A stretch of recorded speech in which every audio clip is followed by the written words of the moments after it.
안녕하세요. 그림 일가족 여러분. 오늘 화요일 아침.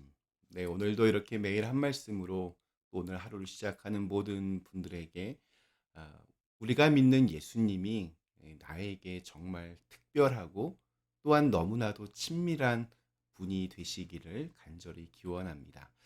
자, 오늘 저희는 누가복음 9장 우리 18절에서 22절의 말씀으로 함께 오늘 이 아침 시작하도록 하겠습니다. 누가복음 9장 18절에서 22절의 말씀.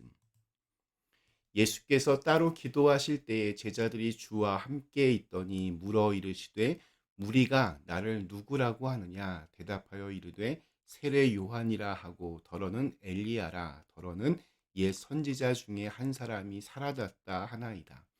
예수께서 이르시되 너희는 나를 누구라 하느냐. 베드로가 대답하여 이르되 하나님의 그리스도시니이다 하니 경고하사 이 말을 아무에게도 이르지 말라 명하시고 이르시되 인자가 많은 고난을 받고 장로들과 대제사장들과 서기관들에게 버림받아 죽임을 당하고 제3일에 살아나야 하리라 하시고 아멘. 네, 우리 오병이어의 놀라운 이적 사건이 있은 직후에 예수님과 제자들은 잠시 쉼의 시간을 가지고 있었습니다. 그때 예수님께서 뜬금없이 제자들에게 이렇게 물으십니다. 사람들이 나를 누구라고 하느냐? 제자들은 사람들이 세례 요한이라고도 하고 또 엘리야라고도 하고 또 선지자라고도 한다는 소문을 전했습니다. 이러한 소문은 예수님에 대한 아주 극찬에 가까운 평가입니다. 당대 최고의 영적 스승이었던 세례 요한, 특별히 헤롯이 그를 죽인 후 그를 잃은 슬픔이 하늘을 찌를 것 같은 시기에 예수님을 세례 요한과 비교한다는 것 자체가 아마 최고의 칭찬이었을 것입니다. 더욱이 구약의 선지자 엘리야와의 비교는 예수님의 가치를 정말 아주 높이는 최고의 평가입니다. 엘리야야말로 이스라엘 전체를 대표하는 선지자였고 또 놀라운 기적과 권능의 영적인 지도자였기 때문입니다.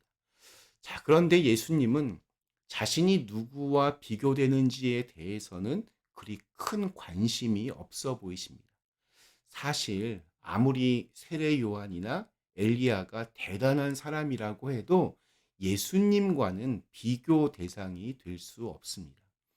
예수님께서 제자들에게 그러한 소문에 대해서 질문하신 이유는 단 하나입니다. 다른 사람이 아니라 제자들의 생각을 듣고 싶으셨기 때문입니다. 그래서 제자들에게 다시 묻습니다.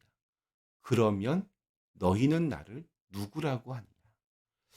가끔 이렇게 보면 남이 한 이야기, 남이 이렇게 정의한 말들을 마치 자신이 하는 것처럼 떠들 때가 있습니다.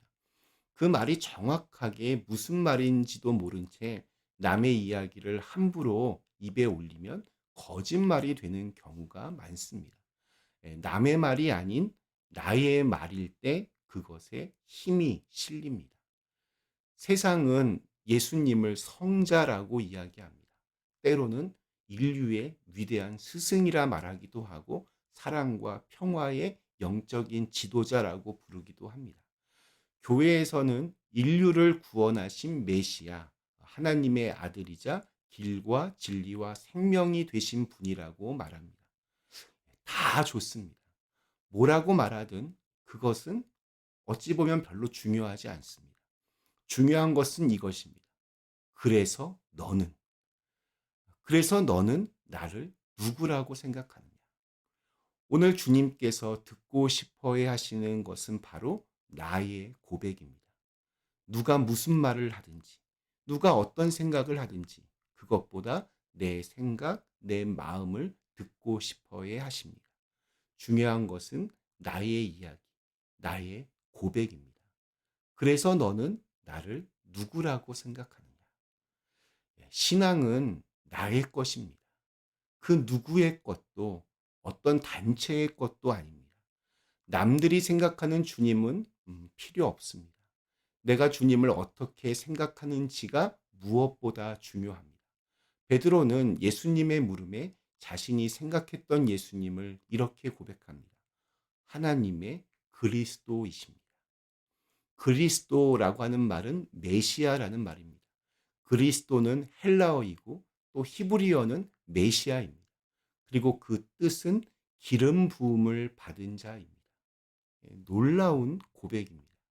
베드로가 그 뜻이 무엇인지 진짜 알고 말했는지는 모르겠지만 그의 대답은 정확했습니다. 이에 예수님은 베드로를 극찬하십니다. 마태복음에는 더 자세하게 이때의 상황을 설명하고 있습니다. 예수님은 이 베드로의 고백 위에 교회가 세워질 것이라고 축복하셨습니다. 대단한 극찬을 하셨습니다. 그런데 잠시 후에 그 예수님의 극찬은 아주 혹평으로 변합니다. 예수님께서 순환당하실 것을 예고하시자 이 베드로는 아주 극렬하게 반대하고 나섰기 때문입니다. 사랑하는 선생님이 순환을 당한다는데 좋습니다 할 제자가 어디 있겠습니까? 그럼에도 예수님은 베드로를 사탄아 물러가라 라고 말하실 정도로 질타하십니다. 그야말로 베드로는 순식간에 천당과 지옥을 오가는 처지가 되어버립니다. 이 에피소드를 이해하려면 오늘 읽은 말씀을 잘 새겨보아야 합니다. 베드로가 주님을 그리스도라 고백하자 예수님께서는 그동안 이렇게 꾹꾹 참으셨던 이야기를 꺼내십니다. 그것은 자신이 죽임을 당하시고 사흘 만에 다시 살아나신다는 십자가와 부활의 사건을 암시하신 것입니다. 이는 다시 말해서 우리의 대속자로 오셨고 또 구세주가 되심을 선언하신 것입니다. 중요한 것은 베드로의 고백 이전에는 이런 구체적인 자신의 정체성을 드러내신 적이 없다는 사실입니다. 이는 베드로가 예수님을 그리스도로 고백하자 예수님이 자신의 그리스도 사역을 드러내신 것이라는 뜻이기도 합니다. 여기서 우리가 알 수 있는 것이 있습니다. 우리의 고백이 곧 주님의 그리스도 되심을 드러내는 버튼이라는 겁니다. 우리가 주님을 주님이라 선포할 때 주님은 우리의 주님이 되어 주십니다. 우리가 주님을 구원자로 선포할 때 주님은 우리의 구원자가 되십니다. 은혜 주시는 주님이라고 고백할 때, 축복의 주님이라 고백할 때, 나를 인도하시는 주님이라고 선포할 때, 그때 주님은 우리의 은혜가 되시고 축복이 되시며 또한 우리의 길을 인도하시기 시작한다는 것입니다. 우리가 어떻게 주님을 보느냐에 따라서 주님의 능력은 우리에게 현실이 됩니다.